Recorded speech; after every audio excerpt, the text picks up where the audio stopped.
On se pose toujours la question pourquoi dans la réalité les architectes travaillent toujours avec les ingénieurs et pourtant dans la formation des ingénieurs et des architectes, cela on le fait très peu. Eh bien, le projeter ensemble à l'ENAC, c'est une réponse à cette question. Dans les années 2000, il y avait deux choses qui se passaient en même temps. Une restructuration importante de l'EPFL sous l'impulsion de Patrick Abichère, le nouveau président à l'époque, et une réflexion au sein du domaine des EPF qui visait notamment, dans certaines tentatives, de spécialiser les EPF de Zurich et de Lausanne. Et donc, on était en face de toute une série de réflexions qui, finalement, nous ont amenés à réfléchir ensemble au sens, dans le fond, que ça aurait de rester des disciplines qui parlent entre elles.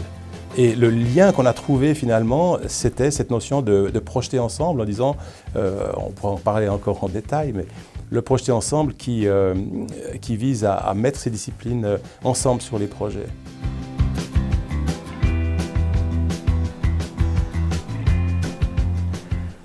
On est obligé de construire des grandes infrastructures dans un monde de plus en plus complexe. Donc ces projets sont difficiles à réaliser, donc ils nécessitent une approche globale et aussi évidemment interdisciplinaire.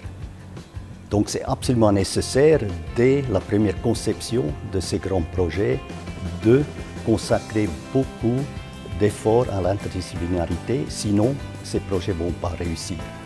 Par exemple, un barrage en Afrique, sur le Zambèze, évidemment ces projets ils peuvent se faire aujourd'hui seulement avec une approche interdisciplinaire et aussi globale qui prend en compte la complexité de ces projets. Mais parce que si les architectes et les ingénieurs sont capables de travailler ensemble, le résultat sera toujours meilleur. Un exemple, un ouvrage d'art comme celui-ci, on l'imagine toujours comme le résultat du travail d'un ingénieur, essentiellement d'un ingénieur. Et ça, c'était aussi essentiellement le cas. Mais très souvent, il y a aussi la contribution d'un architecte. Et là, la contribution de l'architecte, même si pour finir, elle n'était pas fondamentale, elle était vraiment très utile pour améliorer la qualité de l'ouvrage. Une maison qui est la mieux possible du point de vue architectural n'est pas a priori la mieux possible du point de vue environnemental, social ou économique. Donc il faut faire intervenir davantage de disciplines. Et à mon avis, les solutions seront meilleures. C'est probablement les étudiants qui vont être les forces de motivation pour développer des projets multidisciplinaires au sein de la faculté. Souvent, les professeurs sont malheureusement beaucoup trop occupés pour pouvoir prendre en charge certaines choses, mais tous les collègues avec qui je discute sont très volontiers à disposition. Il y a une bonne envie générale de le faire.